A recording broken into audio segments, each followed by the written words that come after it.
Network problem. हाँ, आ रहा है।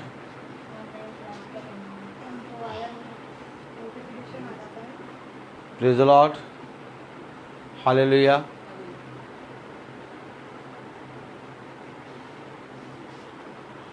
आएगा। Praise the Lord.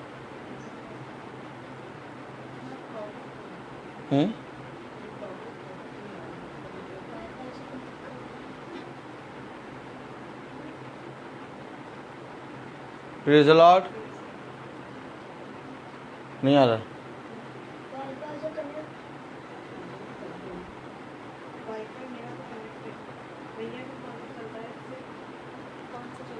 अरे हम praise the Lord, hallelujah, hallelujah.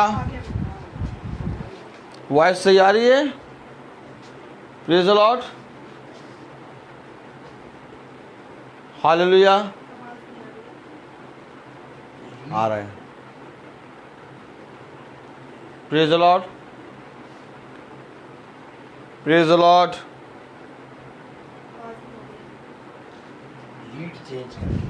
Praise the Lord, hallelujah. Voice ठीक है। Praise the Lord.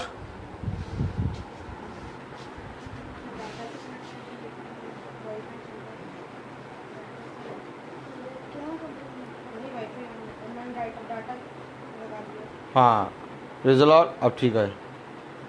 देखिए वॉइस खुली है अपने मोबाइल की। Praise the Lord. खुदा का वचन हमें बता रहा है कि वो अनादर के साथ बोया गया। आज कनेक्शन में बहुत प्रॉब्लम हो रही है। आप लोगों को भी जो मैसेज सुनते हैं रोज आराम से सुनने को मिल रहा है रोज, लेकिन आज आप लोगों को मैसेज सुनने के लिए कुश्ती लड़नी पड़ रही है। अब जो कुश्ती लड़ लेगा वो विश्वास की रखवाली कर लेगा और जगह भैया ये आज सही नहीं आ रहा है, आज आवाज नहीं आ रही है, पता चला जा रहा है 5:30 बज गया, आधा घंटा हो गया, अभी तक मैसेज सही नहीं आ रहा है। अब बाद में देखेंगे। आया चुपके से, घात लगाए बैठा चोर। चोर आया चोरी करने। क्या करने? चोरी करने, घात हत्या करने।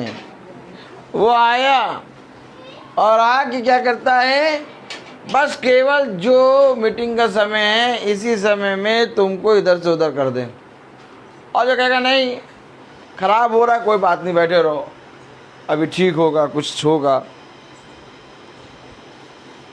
कम से कम 5-6 बार अभी हो चुका है ऐसा। लेकिन कलाम कहता है, वचन कहता है, देखो बने रहना ही जीवन है। यहाँ हम लोग भी देख रहे हैं भैया, बाबा जा रहा है, आ रहा है। अब सही आ रहा, आवाज़ आ रही सही? Praise the Lord. अब सही चल रहा है? कट गया क्या? Praise the Lord. आवाज़ हल्की खोल दीजिए, पूरी नहीं, थोड़ी सी, आधी कर दीजिए। Praise the Lord. तो अब कौन सुनेगा? जो कुश्ती लड़ेगा। कुश्ती लड़ना भी है क्या? हाँ, कुश्ती भी लड़ना है। दूसरा तीमुथियुस खोलें। कुश्ती लड़ना आता है किसको? कुश्ती लड़नी आती है? हैं? कुश्ती आती है लड़नी? Very good,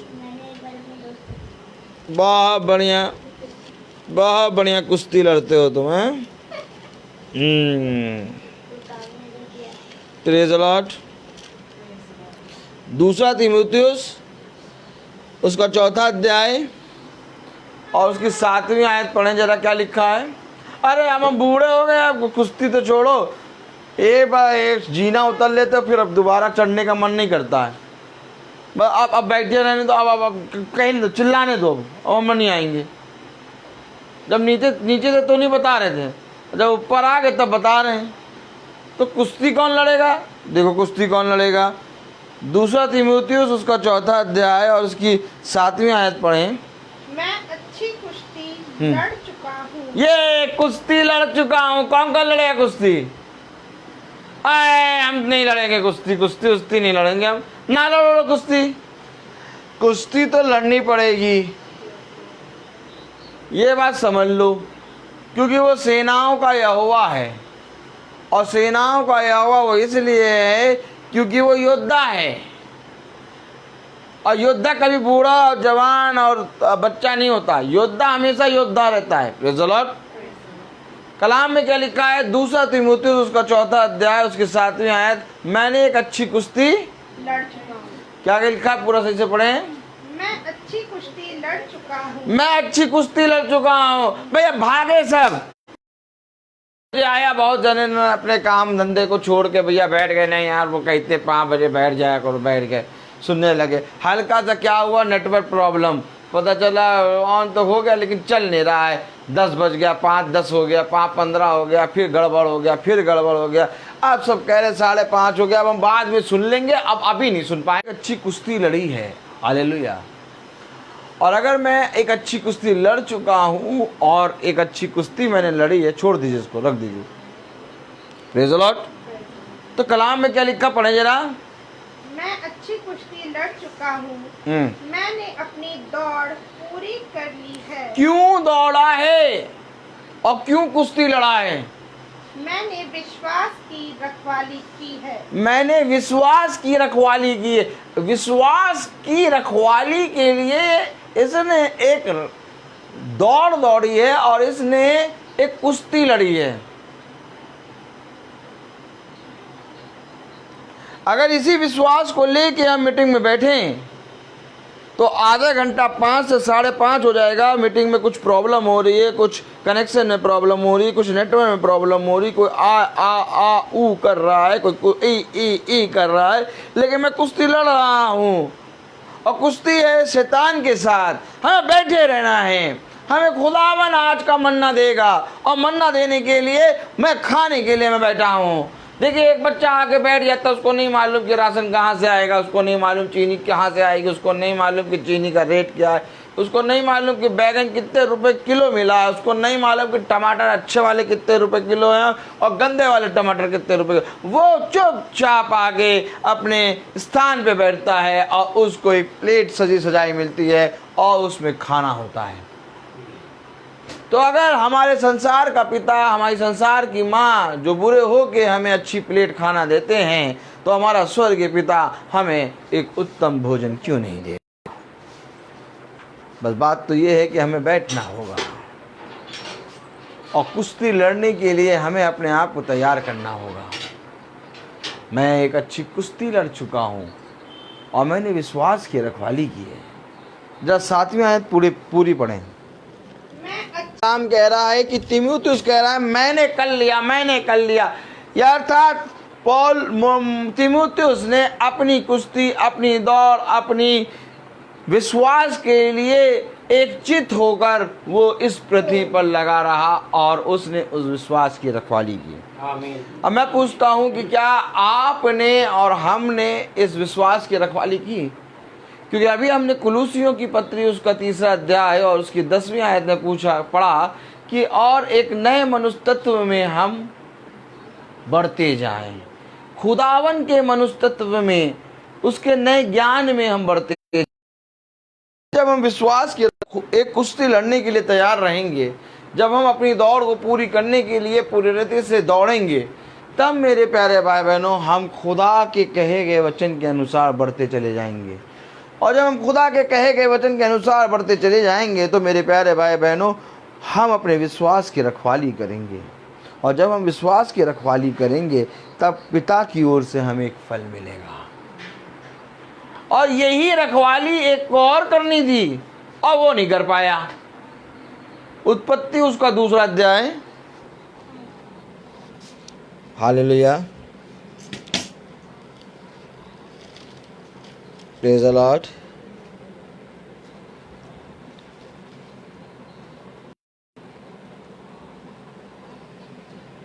praise the Lord.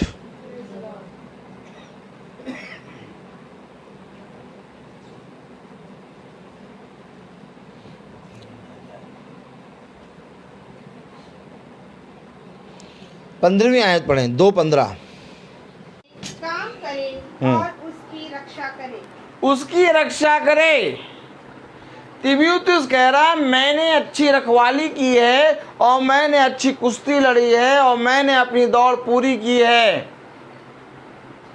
और मैंने विश्वास की रखवाली की है।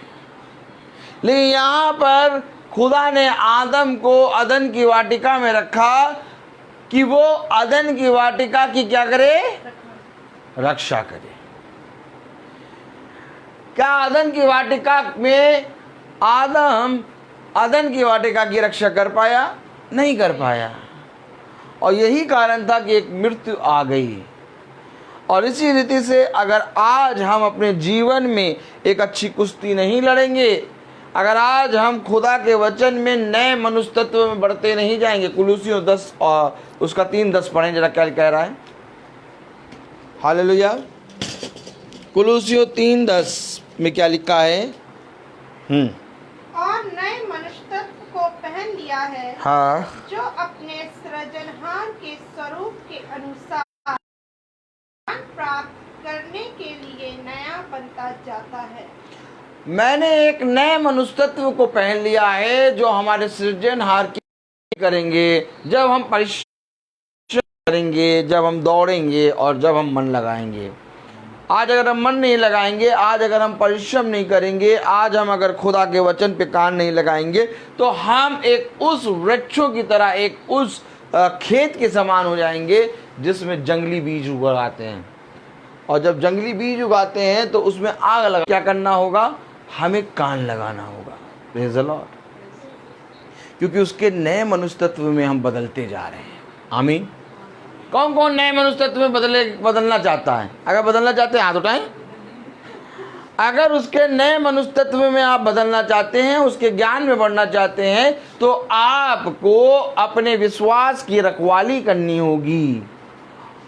ऐसा नहीं कि किसी ने कह दिया कौवा कान ले गया तो हम कान के पीछे भाग रहे हैं। हमें देखना होगा कि कान तो हमारे पास लगा है, तो कौवा कैसे ले जाएगा? जब हमारा विश्वास अटूट होगा, जब हमारा विश्वास स्थिर होगा, तब हम उसके मनुष्य तत्व में बदलते जाएंगे। लेकिन अगर हमारा विश्वास ही नहीं है तो बदलेंगे कैसे? अपने विश्वास को बढ़ाओ। खुदा ने अपने शिष्यों से कहा कि अपने विश्वास को बढ़ाओ। उसके शिष्य आके पूछने लगे, हमें बताइए कि हम अपने विश्वास को कैसे बढ़ाएं। आमीन। अब बहुत ज़रूरी है, हमें खुदा के बना रहना कोई चाहता नहीं, कान लगाना कोई चाहता नहीं, सुनना कोई चाहता नहीं, पढ़ना कोई चाहता नहीं। अगर हम पढ़ते भी हैं तो पूछना कोई चाहता नहीं, अगर पूछते भी हैं तो चलना कोई चाहता नहीं, अगर चलते भी हैं तो जानना कोई चाहता नहीं। Praise the Lord. क्यों? क्योंकि हमें उसके नए मनुष्य तत्व में बढ़ते जाना है। अब पढ़ें हम 1 कुरिन्थियों उसका 15वां अध्याय और उसकी 43 वर्ष पढ़ें जरा, 43 वर्ष क्या कह रहा है? वह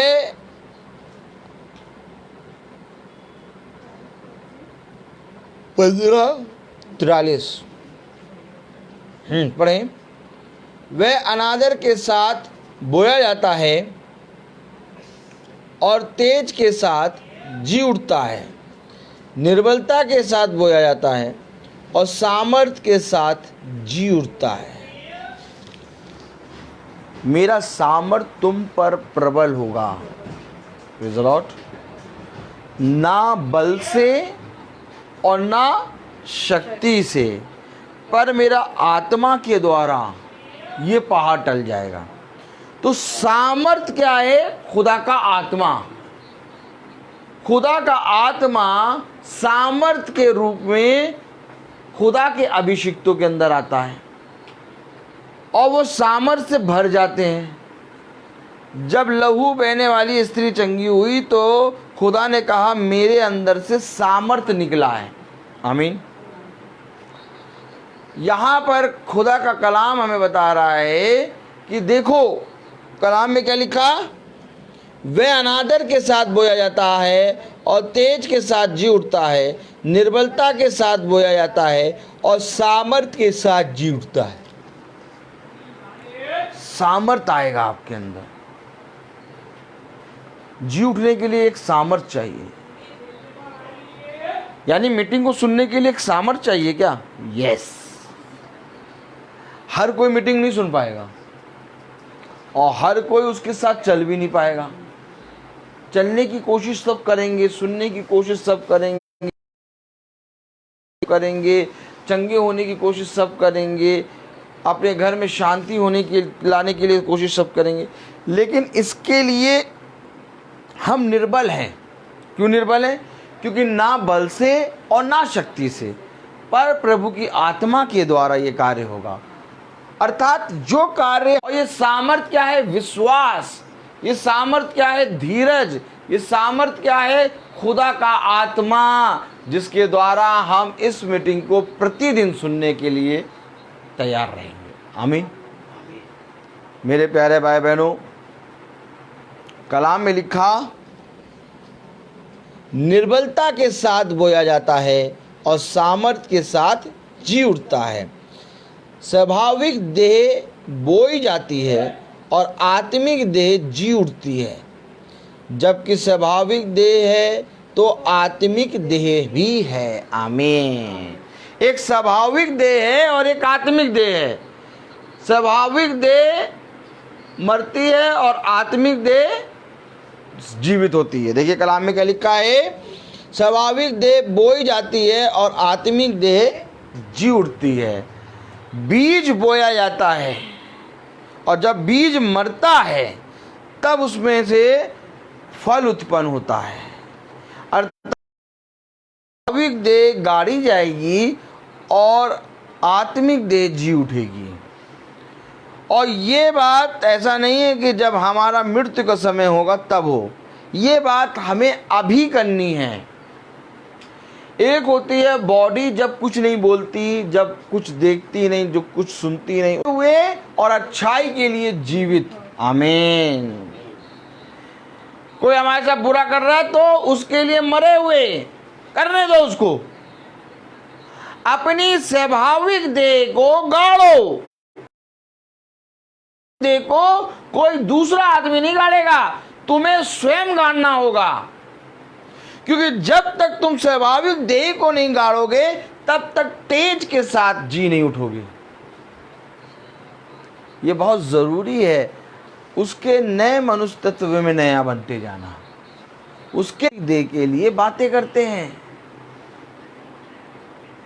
आज हम स्वाभाविक देह के लिए क्या करते हैं? बातें करते हैं, एक दूसरे के विरोध में बोलते हैं, लेकिन क्या कभी हम आत्मिक देह के लिए बातें करते हैं? यहाँ तो क्या लिखा है, पढ़े जरा 44।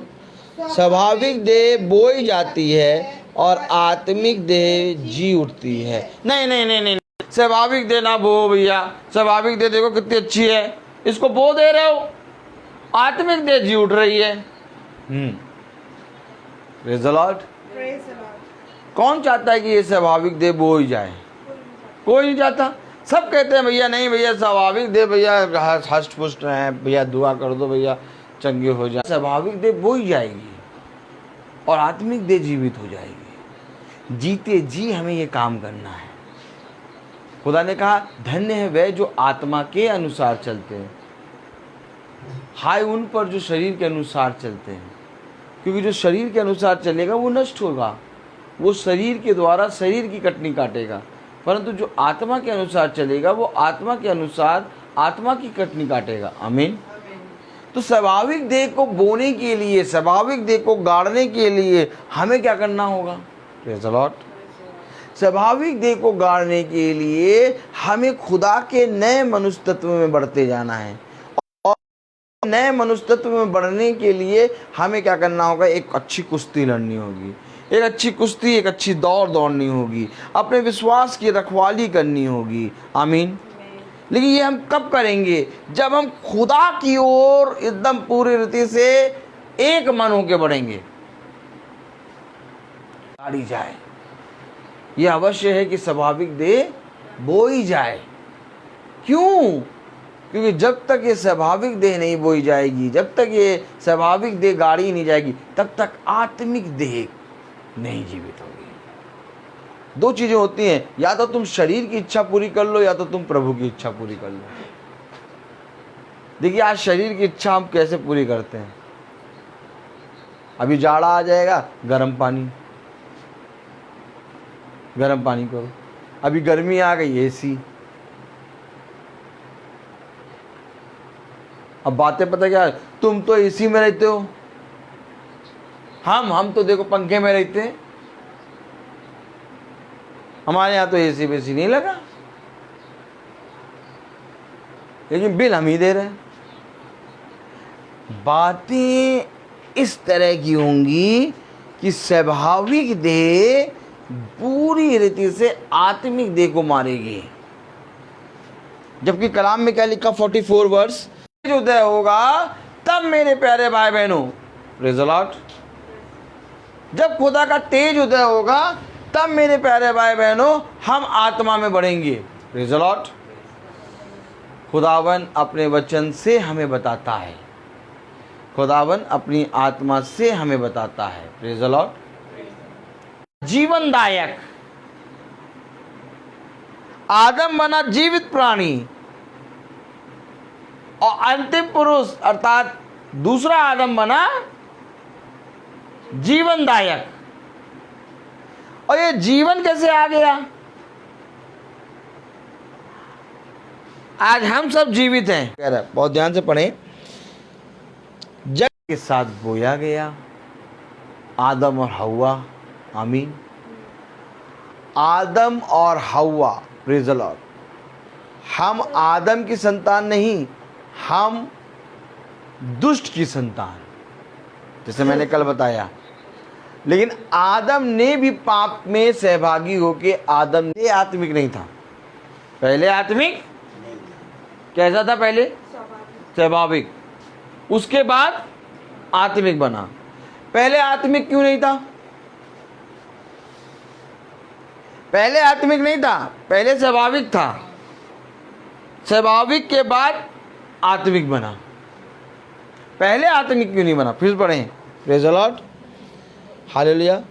और अंतिम आदम जीवनदायक आत्मा बना, परंतु पहले आत्मिक ना था पर स्वाभाविक था, इसके बाद आत्मिक हुआ। पहले आत्मिक नहीं था, स्वाभाविक था, इसके बाद आत्मिक बना। Praise the Lord. पहले आत्मिक नहीं था, क्या था? स्वाभाविक। कौन? आदम।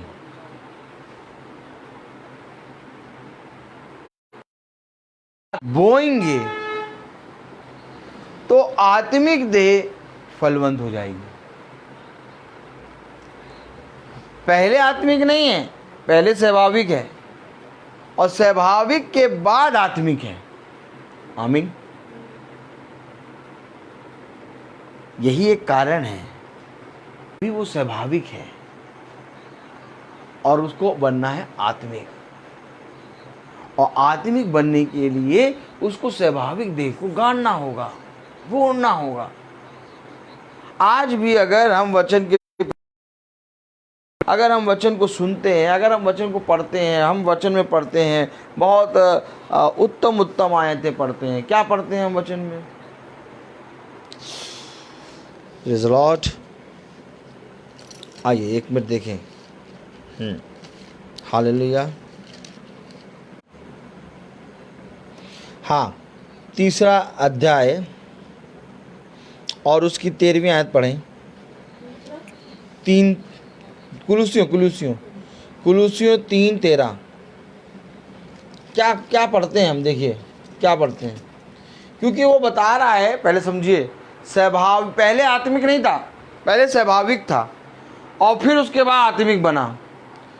तो अगर हम बाइबल पढ़ते हैं, वचन पढ़ते हैं, खुदा के वचन को पढ़ते हैं, खुदा की मीटिंग कराते हैं, खुदा के भवन में जाते हैं, खुदा के वचन पे कान लगाते हैं, उससे प्रार्थना करते हैं, लेकिन अगर हम स्वाभाविक रीति से चलें तो हमारा ये सब करना व्यर्थ है। यह अवश्य है कि हमारा स्वाभाविक देह जो है वो मरे और आत्मिक देह जीवित हो। क्यों? देखिए, पढ़ें जरा। और यदि और यदि किसी पर दोष देने की कोई कारण हो तो एक दूसरे की सह लो। कह रहा सह लो। क्यों सहें? स्वाभाविक देह नहीं है तुम्हारी आत्मिक देह है। पहले स्वाभाविक था, अब आत्मिक है। तो ये स्वाभाविक कहाँ गया? ये स्वाभाविक खुदा के स्वरूप में, उसके ज्ञान में बढ़ता जा रहा है। अभी आपने क्या पढ़ा था? Praise the Lord. और यदि किसी को किसी पर नहीं, अभी आपने क्या पढ़ा था? उसके स्वरूप, उसकी समानता में बढ़ते और नए मनुष्यत्व को पहन लिया है, जो अपने सृजनहार के स्वरूप के अनुसार ज्ञान प्राप्त करने के लिए नया बनता जाता है। नए मनुष्यत्व को पहन लिया है, जो उसके ज्ञान को प्राप्त करने के लिए नया बनता जा रहा है। और ये नया कैसे बनता जाएगा? जब हम सहेंगे। सहना किसमें होगा? स्वाभाविक में।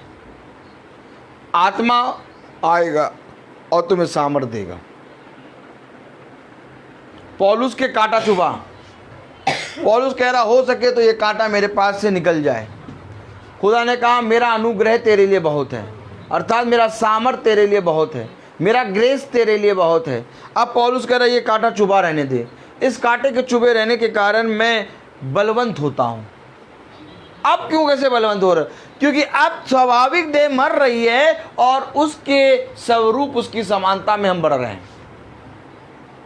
उसके ज्ञान में हम बढ़ते जाएं। क्या कह रहा? 10वीं आयत पढ़ें जरा।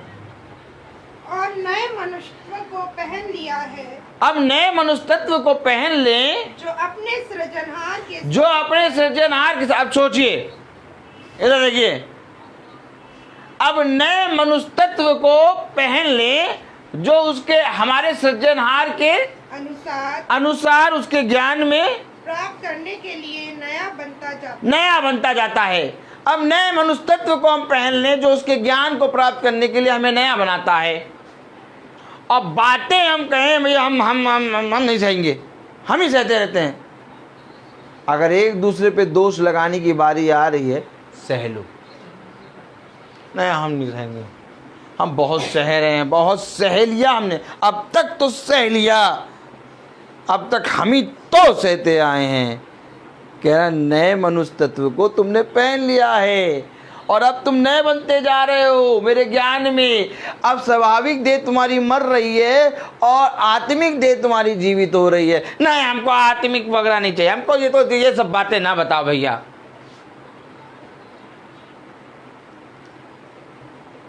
अब वचन हम जानते हैं, हम भी वचन जानते हैं, हम भी वचन पढ़ते हैं, लेकिन भैया हमको वचन इतना ना बताओ। कब तक सहते रहे? वो तो खुदा था, हम कब तक सहते रहे?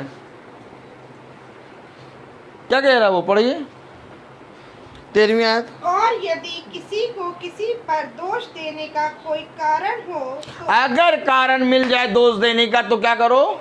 एक दूसरे को सह लो।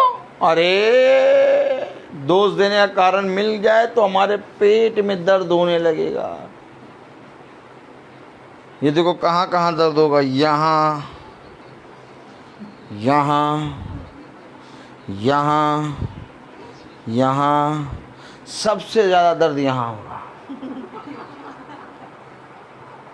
दोष देने का कारण, जब दोष नहीं होता आदमी का, आपको मालूम है कोई आदमी का कोई दोष नहीं है, तब लोग उसके विरोध में झूठी झूठी बातें बनाते हैं। आप बताइए, यीशु मसीह के ऊपर कोई दोष लगा सकता है? नहीं। आप बताइए, यीशु मसीह को कोई दोषी ठहरा सकता है? लेकिन आप बताइए कि यीशु मसीह के विरोध में लोग बोलते थे। तो वही तो बात है, जिस खुदा के विरोध में एक भी शब्द नहीं कोई बोल सकता, उसके विरोध में लोगों ने झूठी झूठी बातें बना दी। तो अगर किसी के ऊपर दोष लगाने को मिल जाएगा,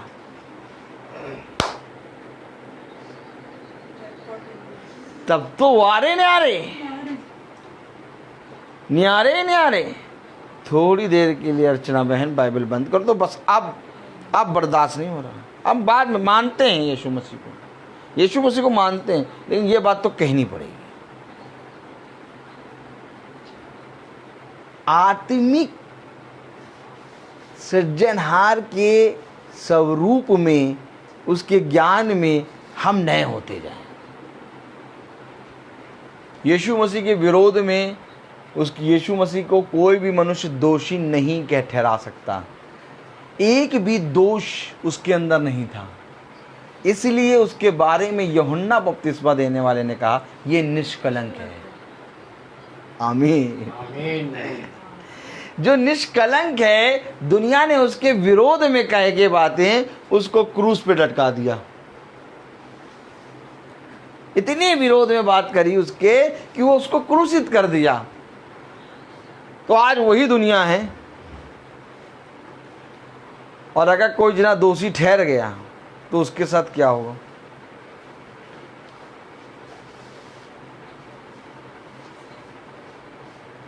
यही एक कारण है कि आज कोई किसी की सहता नहीं।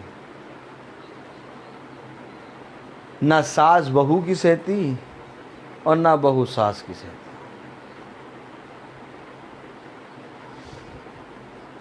ना पिता पुत्र की सहता और ना पुत्र पिता की सहता। कोई सहने के लिए नहीं तैयार।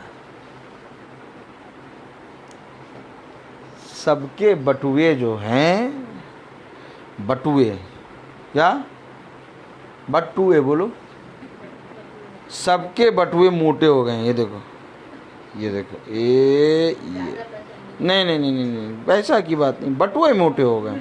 देखो, ये देखो, ये देखो, ये देखो, सबके बटुए मोटे हो गए।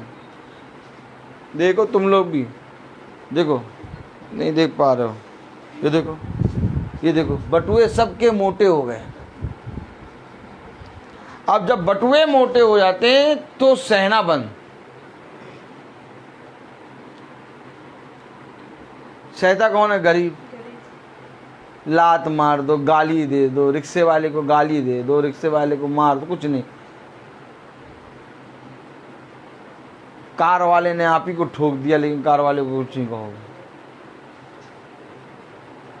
कौन सहेगा आज बताइए? कोई सहने के लिए तैयार है? कोई सहने के लिए तैयार है? अब पढ़े जरा कुलूसियों उसका 3 उसकी 13वीं आयत।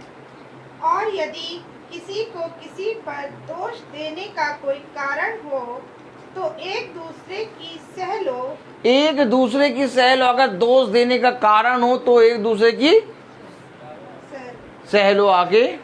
और एक दूसरे के अपराध क्षमा करो। अरे छोड़ो, अपराध क्षमा करो। हमने तो आज ठान लिया है कि बस बहुत हो गया, बस अब बस केवल 1 हफ्ता और। देखो भैया, मैंने एक नियम बना लिया। क्या नियम? अगर वो नीचे रहेगी तो मैं ऊपर रहूंगी, और अगर वो मैं ऊपर रहूंगी तो वो नीचे रहेगी। हमको उनके सामने आना ही नहीं। सीधी बात। तो क्षमा कौन करेगा? सहेगा कौन? नया कौन बनेगा? खुदा का नया मनुष्य तत्व कौन लेगा अपने अंदर? कौन जना, उसको बोलने दीजिए, कौन जना नए तेज के साथ जी उठेगा? पहले आया स्वाभाविक और फिर आया आत्मिक। अभी आपने पढ़ा, पहले स्वाभाविक आया और फिर आत्मिक आया, क्योंकि स्वाभाविक मरेगा फिर आत्मिक आएगा। यही बात तो वचन शुरू से लेके अपने अंत तक की एक बिंदु तक ये बता रहा है कि तुम्हें मरना जरूरी है। नहीं प्रभु, हम मरेंगे नहीं, हमें जीवन दे। नहीं, निकोदेमुस से खुदावन कह रहा यह अवश्य है कि तुझे नया जन्म लेना पड़ेगा। क्यों नया जन्म लेना पड़ेगा? इस जीवन को मारना होगा। इस जीवन को, किस जीवन को? जो क्षमा नहीं देता, जो सहता नहीं है, जो क्रोध करता है, जो गाली बकता है, जो व्यभिचार करता है, जो लालच करता है, जो झूठी झूठी बातें बना के करता है, जो एक दूसरे के विरोध में बोलता है, इस जीवन को मारना होगा, तब तुझे एक जीवन मिलेगा। कौन सा जीवन मिलेगा? आइए पढ़ें, हालेलुया। 12वीं आयत पढ़ें। इसलिए परमेश्वर के चुने हुओं के समान जो पवित्र और प्रिय हैं। खुदा के चुने हुए कैसे हैं? पवित्र और प्रिय। पहले तो वो पवित्र हैं, न लालच, न व्यभिचार, न कुदृष्टि, न एक दूसरे के विरोध में बातें करना, ना ही एक दूसरे को कहते हैं गाली देना, एक दूसरे के विरोध में बोलना, कुछ नहीं। वो पवित्र हैं, खुदा के चुने हुए के समान वो पवित्र हैं और प्रिय हैं। तो प्रिय बनने के लिए क्या होना होगा? पवित्र बनना होगा। तब यीशु मसीह पे खुदा का आत्मा कह रहा, ये मेरा प्रिय पुत्र है, इसकी मैं सदा सुनता हूं। क्यों सुनते हो? क्यों? ये मेरा प्रिय पुत्र है, क्योंकि ये पवित्र है। नहीं, हमको मारो नहीं।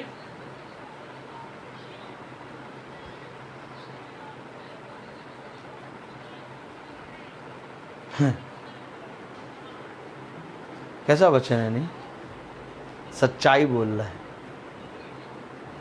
मालूम ये मीटिंग क्या है? जिस तरह की अंधकार की शक्तियां घर में होती हैं, पवित्र आत्मा आता है और उन अंधकार की शक्तियों को वैसे ही मैसेज बोलता है, क्योंकि ये मैसेज पूरी रीति से इस घर के लिए है। मुझे नहीं मालूम कि मैसेज क्या है, लेकिन मुझे ये मालूम कि हमें स्वाभाविक में मरना है और आत्मिक में जीवित होना है। ये मेरी बेटी बैठी, ये मेरा पिता बैठा। अगर मेरे जीवन से इसकी आत्मा ना उठे, अगर मेरे जीवन से इनकी आत्मा ना जीवित हो, तो मेरा इनको पिता कहना और इसको बेटी कहना व्यर्थ है। खुदा कहता है कि तेरा पिता रहना इस पृथ्वी पर व्यर्थ हो गया। मालूम है आपको वचन कहता है?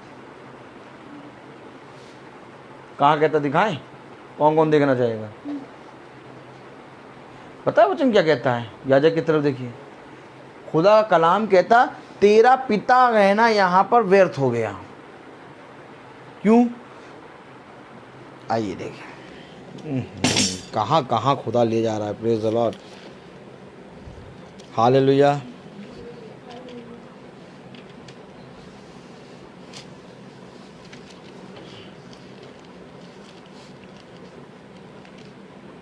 Praise the Lord.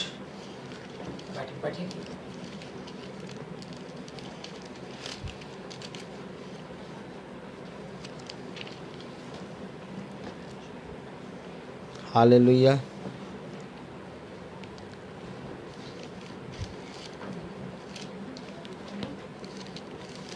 पहला शमूएल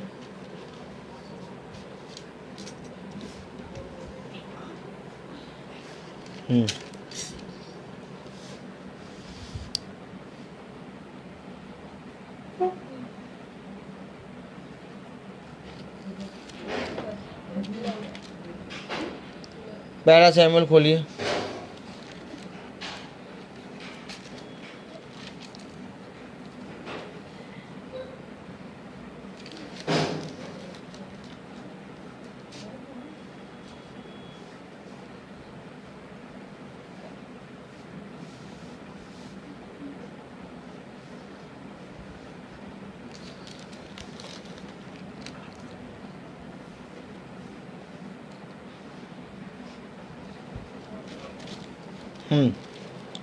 उसका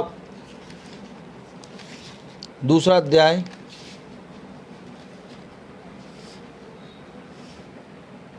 और उसकी 12वीं आयत पढ़िए। एली के पुत्र तो लुच्चे थे, उन्होंने यहोवा को ना पहचाना। ये एली के पुत्र लुच्चे, यहोवा को पहचाना ही नहीं।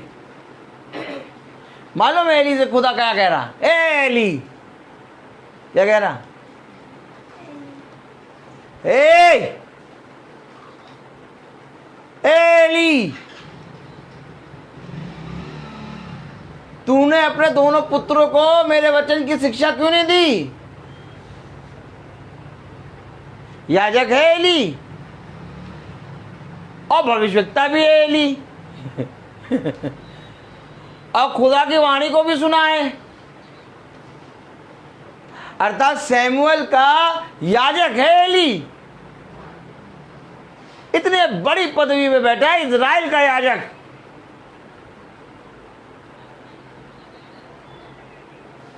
छोटे छोटे इधर, छोटे संस्थानों का याजक नहीं है, पूरे इजराइल का याजक है। और उसके पुत्रों के बारे में कहा लुच्चे, लफंगे। कोई कहे आपके बच्चे को लुच्चा लफंगा, क्या कह रहा है वचन? से पहले स्वाभाविक है फिर आत्मिक है। और ये लुच्चे क्यों हैं? क्योंकि ये स्वाभाविक हैं, ये आत्मिक है ही नहीं। एली, हाँ, तूने अपने दोनों बच्चों को मेरे वचन की शिक्षा क्यों नहीं दी? युद्ध में मारे गए दोनों। एली का वंश नहीं बढ़ा, लेकिन खुदा ने दया करी। यहां दोनों मारे जा रहे हैं, वहां उसकी पत्नी से एक संतान उत्पन्न हो रही है। पढ़ा होगा आपने।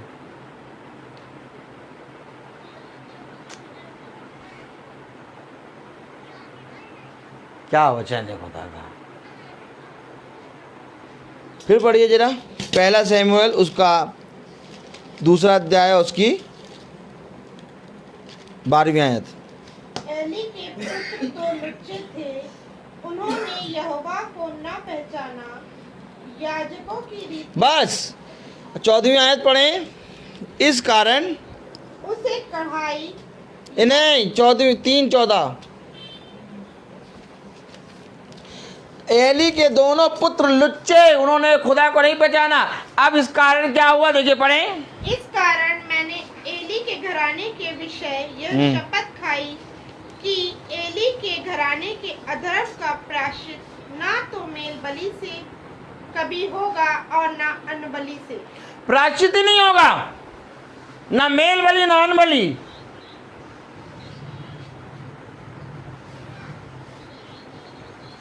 एली के घराने का प्रायश्चित नहीं होगा। भारी वचन है ये भारी वचन है। ना सहो, क्यों सहे हम? एक दूसरे की सह लो, नहीं सहेंगे हम।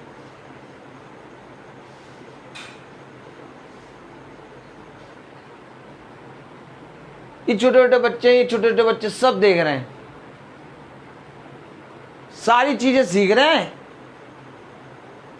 हमारी मम्मी, हमारी बुआ, हमारी दादी, हमारी नानी, हमारी ताई, हमारी माई, सबका नेचर देख रहे हैं ये छोटे। और सब, तुम सब की आत्माएं इसमें अंदर आएंगी। लाख खिला लो अमूल बटर, कुछ नहीं होगा अमूल बटर से। आत्मा तो तुम वो वाली दे रही हो, लुच्चे लफंगे। आत्मा कौन सी दे? लुच्चे लफंगे वाली। इसको कहते हैं मीटिंग। यस, ऐसे होती है मीटिंग। इसलिए मैं कहता हूं मीटिंग में हर एक शख्स बैठे। मुझे मालूम आत्मा आएगा और समझाएगा। देखो कैसा समझा रहा है। कह रहा दोनों पुत्र लुच्चे, हाय मुझ पर पिता कहलाने का। मैं पिता, इससे अच्छा पिता ही ना बनूं। अगर खुदा ने मुझे पिता बनाया है इस पृथ्वी पर अपने बच्चों के लिए, तो मुझे एक कर्तव्य करना है। और वो कर्तव्य ये है कि मैं अपने खुदावन यीशु मसीह से इनको मिलाऊं, स्वाभाविक देह मारूं और आत्मिक देह जीवित करूं। इससे पहले कि मेरी बेटी के अंदर, मेरे घराने के अंदर स्वाभाविक देह मरे और आत्मिक देह जीवित हो, पहले मुझे करना है। हम इसलिए नहीं आए मीटिंग करने की बस महीने में एक मीटिंग सिस्टम पर करा लिया करिए, थोड़ी देर बाद हो जाएगा। नहीं, ऐसा नहीं है। मीटिंग का मतलब हमको समझना होगा। मीटिंग का मतलब है कि हम मरे और वो जीवित हो। मीटिंग मरने और जीवन की है। आपको मालूम है मीटिंग किस चीज की होती है? मृत्यु और जीवन की। आपको मालूम है बाइबल क्या है? मृत्यु और जीवन। आपको मालूम है बाइबल में मृत्यु भी है और बाइबल में जीवन भी है। उसने कहा पकड़ लो जिसको पकड़ना है। अदन की वाटिका में जीवन का वृक्ष और अदन की वाटिका में मृत्यु के वृक्ष। खा लो जिसको खाना है। तो मीटिंग किस चीज की है? मृत्यु और जीवन की। ऐसे बता दो, किसी से कहो भैया हम वो चाहते हैं मृत्यु और जीवन की मीटिंग करना चाहते हैं। ये क्या कह रहे हैं मृत्यु जीवन की? आप बताएं मीटिंग को क्या लोगों ने बना दिया है? बताइए क्या बना दिया? आशीष की मीटिंग। हाँ, आज जबरदस्ती आशीष नाम रख दिया। मीटिंग का मतलब आशीष। आज जो मीटिंग करा रहे हैं उनके मन में ये है कि हमारे घर तो हर महीने मीटिंग होती है, हमारे घर तो आशीष है। और मैं 300 दिन यही प्रचार करता हूं आशीष नहीं है। और तब भी लोग मीटिंग कराते हैं। आप पहले बताइए, जितने याजक वगैरह हैं, जितने पास्टर वगैरह हैं, सब यही कहते हैं ना आशीष की मीटिंग। बट आशीष की मीटिंग मृत्यु और जीवन की बात है। ये अदन की वाटिका में जीवन का वृक्ष और मृत्यु का वृक्ष है।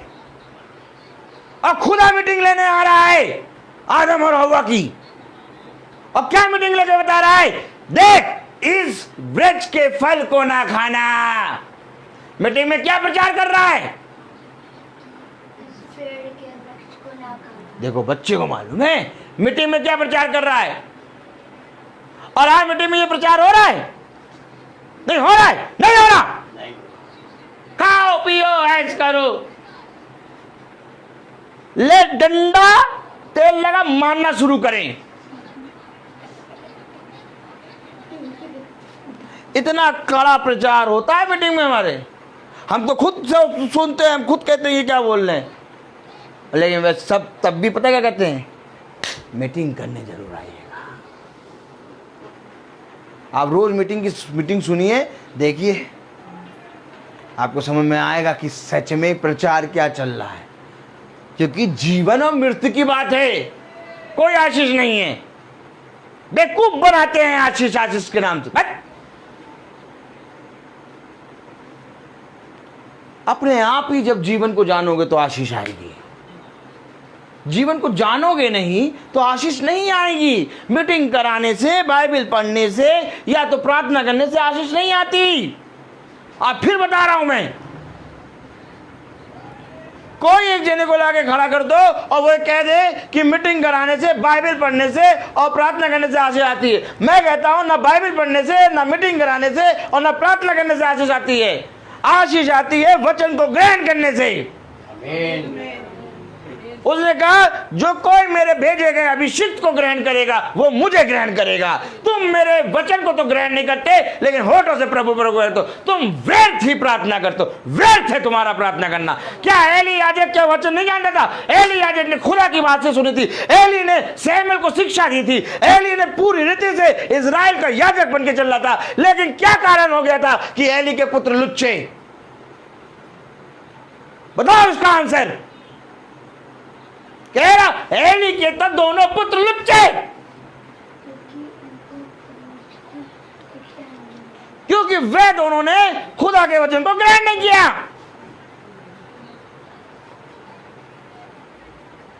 क्या आदम की वाटिका में आदम और हव्वा खुदा को नहीं देखते थे? देखते थे। क्या मीटिंग नहीं करते थे? करते थे। तब भी वे पाप में गिर गए। क्यों? क्योंकि उन्होंने खुदा के कहे गए को ग्रहण नहीं किया। कब समझेंगे वचन को? क्यों सहे हम? क्यों क्षमा करें हम? ना करो क्षमा, ना करो सहे, ना करो सहे। जो आशीष देते हैं, आशीष वाली मीटिंग जो करते हैं वही झूठे ही, अब याजक की तरफ देखो, झूठे ही जैसे झूठ बोल बोल के आशीष की मीटिंग कहते हैं। आशीष की मीटिंग कराई लीजिए आपके घर आशीष। झूठ बोल बोल के जैसे कहते हैं आशीष आएगी, आप ग्रहण करिए चाहे ना करिए, आप कुछ भी करिए, वही आएंगे, फ्यूनल में खड़े होंगे और फिर एक नया झूठ बोलेंगे। झूठ, इस भाई को स्वर्ग में ले ले लो, बस हो गया झूठ।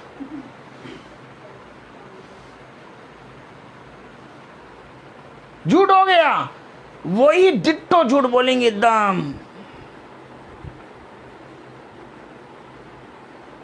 इस भाई की आत्मा को मैं आपके हाथों में सौंप। अरे तुम कहां के आ गए भैया? कहां के आ गए तुम? कहां सौंप रहे हो उसके हाथों में? एली अपने बच्चों को नहीं बचा पाया, तुम इतना बड़ा याजक हो गए कि उसकी एली और उसके आत्मा को छोड़ दो। अरे जब जीवित था, कड़ा वचन, सोता लाठी लेके जाते और समझाते वचन। तब तो तुम याजक बन के अगर प्रार्थना करते कि खुदा मैंने इनको वचन बताया और इन्होंने तेरे वचन को ग्रहण किया, और मैं जानता हूं कि जो कोई तेरे वचन को ग्रहण करता तू उसे ग्रहण करता है, और आज मैं विश्वास से कहता हूं कि तूने इस भाई को ग्रहण किया, तब प्रार्थना पूरी होती। लेकिन नहीं, कोई नहीं, कुछ नहीं।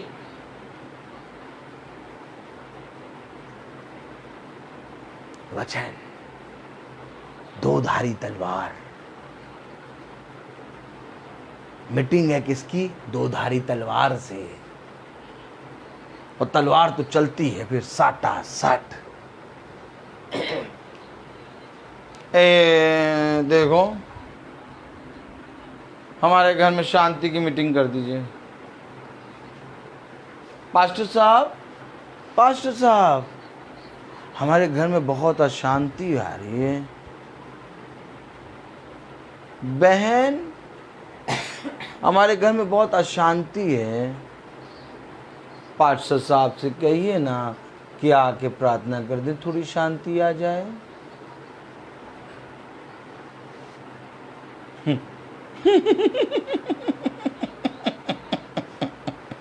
ये बताओ, तुम ऐसे मीटिंग करके क्या 30 दिन कर लेते हो मीटिंग? यस, कड़ा वचन, और सब बहुत प्यार से उसको अपनाते हैं, सुनते हैं। आज सबको धीरे धीरे सहने की आदत हो गई है। दो तो खुदा कहता है एक दिन वो सह लेंगे। आज लोग पता है घर बनाने में, वाइट एम्बुलेंस इकट्ठा करने में अगर वचन सच में बता देंगे तो सब टूट जाएगा। चुपचाप रहो यार, ये भी ठीक है, हम भी ठीक चल रहा है। ये क्या काम किए आते हैं? देखो आते हैं, वो तो आएंगे। खुदावंद यीशु मसीह के पीछे तो सब जने आते हैं। आप देखिए, अन्य जाति भी आती, सब जने आते हैं, सब आते हैं उसके पीछे। लेकिन सब उसके नहीं है, सब उसके नहीं है। क्या पढ़ा आपने अभी? वो अपने चुने गए। क्या कह रहा था? कौन सी आयत थी वो? सैमुअल में था? सैमुअल में नहीं था। Praise the Lord, hallelujah.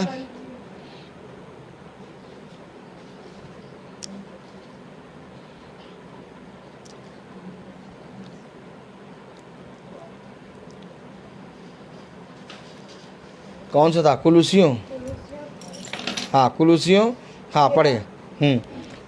और यदि किसी को किसी पर दोष देने का कोई कारण हो तो एक दूसरे की सह लो और एक दूसरे के लिए अपराध को क्षमा करो, जैसे प्रभु ने तुम्हारे अपराध क्षमा किए वैसे तुम भी करो। आप करो करो। अभी चुने हुए कौन सी आयत पढ़ी थी? 12। पढ़िए। इसलिए परमेश्वर के चुने हुओं के समान जो पवित्र और प्रिय हैं, बस, वो पवित्र और प्रिय हैं, वो चुने हैं। आ सब रहे हैं, लेकिन चुने अलग हैं। और इस चुने हुए को ढूंढ ढूंढ के, आपको मालूम है, आप लोग इधर देखिए, याद की तरफ, आपको मालूम है, आप विश्वास नहीं करेंगे, अगर आज मैं वचन को वचन की तरह प्रचार नहीं करता तो कम से कम 450 घर हो गए थे मेरे। 400 से ऊपर घर थे मेरे। इतने लोगों की मैं प्रार्थना करके छूट चुके हैं, वो छोड़ चुके हैं, वो जान चुके हैं पागल है, हमारे घर आएगा हम ही को मारेगा टाटेगा, पता नहीं क्या क्या कहेगा, इससे नहीं कराओ मीटिंग उनकी। वो मीटिंग कराते पता किसकी? वो जो आशीष देते हैं, वो सोचते हैं जो आशीष दे रहे तो ये वाली अच्छी मीटिंग नहीं, तो हमको कोई मतलब नहीं है किसी चीज़ से। आज आपको विश्वास नहीं मानेंगे, 4 से 450 घर थे मेरे, उसमें से 28-29 घर हैं, लेकिन प्रचार वैसे ही हो रहा है एकदम जो खुदा दे रहा है वो, और खुदा की आत्मा में आज सब जान रहे हैं और बढ़ रहे हैं। और आज खुदा की दया से जिसके लिए जो प्रार्थना करते हैं वैसा होता है, जिसके लिए करते हैं। और हर एक जंदा इस मीटिंग से जुड़ के आशीष पाया है।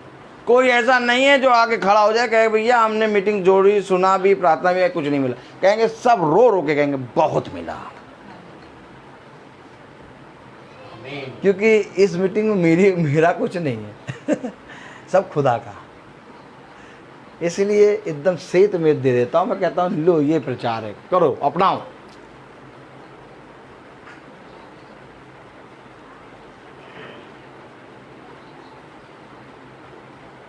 अपनाओ इसको। बहुत बड़ी बड़ी जगहें मुझे मिली, और बहुत, मैं अगर मक्खन मालिश करता तो मैं बहुत ऊपर तक पहुंच जाता, लेकिन सब ने मुझको छोड़ते चले गए। क्यों? सब जानते हैं ये बाइबल से प्रचार करेगा, अभी अभी अभी तुम्ही ने बुलाया, अभी देखो तुम्ही को देखो। सब अच्छा सुनना चाहते हैं, लेकिन अच्छा कुछ नहीं है, केवल वचन है। क्या कारण था कि यीशु मसीह को लोग मारने लगते थे? क्या कारण था कि यीशु मसीह को लोगों ने पकड़ के क्रूसित कर दिया? क्या कारण था कि यीशु मसीह के विरोध में लोग बात करते थे? क्योंकि यीशु मसीह कभी भी मुंह देखा प्रचार नहीं करता था। यीशु मसीह अपने पिता की बात बताता था, मानो चाहे ना मानो क्योंकि मैं आपको सच कह रहा हूं, मिट्टी के नीचे किसी का हाथ नहीं जा पाएगा, ना कोई नोट जा पाएगा, ना कोई कार जा पाएगी, ना कोई एसी जा पाएगा, और ना कोई भोजन जा पाएगा। मिट्टी के नीचे केवल वही जाएगा जिसने मिट्टी लेके बनाया। अब कहो आमीन। मिट्टी के नीचे केवल उसी का हाथ जाएगा जिसने मिट्टी लेके बनाया, और जिसने उस हाथ को समझ लिया, जिसने उस हाथ को पहचान लिया, जिसने उस हाथ को स्वीकार कर लिया, वही यीशु मसीह का प्रिय है। उसने कहा मेरे चुने गए, इससे पहले के चुने वे पवित्र हैं। हमें इससे पहले के चुने गए वे पवित्र हैं। और क्या हमें इस पृथ्वी पर रह के पवित्र बनना है? यस, इस पृथ्वी पर रह के हमें पवित्र बनना है। नहीं तो जीते रहो जीवन। जिसने मिट्टी लेके बनाया वो हाथ आएगा नहीं, और यहां तक कि छुएगा भी नहीं। कि आप एक बात समझ लीजिए, खुदा किसी भी अपवित्र वस्तु में नहीं रहता। अगर हम अपवित्र मर गए तो खुदा छुएगा भी नहीं, केवल एक ऑर्डर देगा कि इन्हें आग की झील में डाल दो। और जो पवित्र हो गए मालूम है, बाहों में चिपकाएगा और मुकुट पहनाएगा और एक चुम्बन लेगा। अरे तो क्या जो पवित्र है उनके साथ ऐसा होगा? यस, और जो अपवित्र है उनको छुएगा भी नहीं। दूर से देखो, बहुत ध्यान से देखो, जो धनी व्यक्ति मरा वो आग में, नरक में गिरा, और जो लाजर था वो अब्राहम की गोद में है। कहाँ है? बोलता तो बहुत हो, प्रचार तो सुनने में बहुत चीजें हैं, नहीं कितनी कितनी आया था, अभी पूरा पूरा आया रखा हुआ है, लेकिन क्या करें सिस्टर, क्या चाय कोल्ड ड्रिंक है? क्या है? देखो हंस रही है। ये बेचारे परेशान रहते हैं हमेशा। ये कहते हैं देखो पास्टर साहब का वचन हम रोज़ सुनते हैं, हमें आशीष मिल रही, लेकिन पास्टर साहब जो हैं अकेले ही चाय और कोल्ड ड्रिंक पी जाते हैं, हमें कभी नहीं पिलाते। अब हम सोच रहे हैं कुछ ऐसा सिस्टम भी करें कि फेसबुक में कोल्ड ड्रिंक और चाय डालना शुरू करें, लेकिन तुम लोग चिंता ना करो, तुम लोग और हम लोग सब मिलके आत्मिक भोजन खा रहे हैं, और ये भोजन सबसे ज़रूरी है। Praise the Lord. आनंद आता है नहीं प्रभु के साथ? Praise the Lord. तो मैं बोलता बहुत हूँ, तो आइए हम प्रार्थना में चलेंगे। मेरा निवेदन सैमुअल भाई से है कि वो जहाँ कहीं पर भी है आत्मा में प्रार्थना करें। Praise the Lord. आत्मा उनका होगा, मुंह मेरा होगा। Praise the Lord. धन्यवाद, धन्यवाद प्यारे खुदावन, आज के दिन और समय के लिए हम आपको धन्यवाद देते हैं। तेरी सामर्थ, तेरा अनुग्रह सदा प्यारे प्रभु अर्चना बहन पे और इनके घराने पे प्यारे प्रभु बना रहे। प्यारे प्रभु, जिस रीति से इस बहन ने तेरे वचन को सुनने के लिए अपने घर को खोला, अपने द्वार को खोला, वैसे ही प्यारे प्रभु इनके घर पर तो अपनी आशीष दे। अर्चना बहन, धर्मेश भाई, रॉक और आंटी अंकल और प्यारे प्रभु बुआ पे और डैनी पे और प्यारे प्रभु काकोली, उनके हस्बैंड पे, सब पर तो अपना अनुग्रह भरा हाथ रख, और हर एक जना आपके वचन का भय मानने वाला, आपके वचन को सुनकर उसको ग्रहण करने वाला बन सके। सारा को आपके हाथ में, बलवंत दाहिने हाथ में रख के सौंपते हैं। सारा के जितने भी प्यारे प्रभु पैर में स्वेलिंग है वो पूरी रीति से हील होने पाए, सारा शारीरिक और आत्मिक रीति से चंगी होने पाए। हाँ मेरे प्यारे प्रभु, सारा के गर्भ में जो आपने फल दिया वो पुत्र के रूप में बहुत आयत से उसको मिलने पाए। रबेका के गर्भ में जो आपने प्यारे प्रभु संतान का फल दिया है वो भी पुत्र के रूप में प्यारे प्रभु सैमुअल के रूप में हमारे हाथों तक पहुंचने पाए। प्यारे प्रभु प्रार्थना में मांगते हैं प्यारे प्रभु हर एक बहन के लिए जिनको प्यारे प्रभु, जिनके गर्भ को प्यारे प्रभु अभी आपने आशीषित कर दिया है, और मैं ये विश्वास करता हूँ कि जिनको भी प्यारे प्रभु संतान का फल चाहिए है वे प्यारे प्रभु इस समय तेरे वचन को सुन रहे हैं। प्यारे प्रभु इसी समय उनके गर्भ को अपनी सामर्थ बलवंत दाहिने हाथ से छू के पवित्र कर, उनकी कोख को खोल, उनके शरीर और उनकी आत्मा में, उनके लहू में जितनी भी प्यारे प्रभु समस्याएं इसी समय यीशु मसीह के नाम में हील होने पाए, और प्यारे प्रभु हर एक जना आपके वचन में बढ़ने पाए। प्यारे प्रभु आप बढ़े, हम घटें। प्यारे प्रभु सदा प्यारे प्रभु आपके वचन पे हम कान लगाने वाले बन सकें। इस प्रार्थना को हम आपके प्यारे नाम, पवित्र नाम यीशु मसीह के नाम से मांगते हैं, सुनिए ग्रहण कीजिए। आमीन। हे हमारे पिता जो स्वर्ग में है, तेरा नाम पवित्र माना जाए, तेरा राज्य आए, तेरी इच्छा से स्वर्ग में है वैसे इस पृथ्वी में पूरी हो।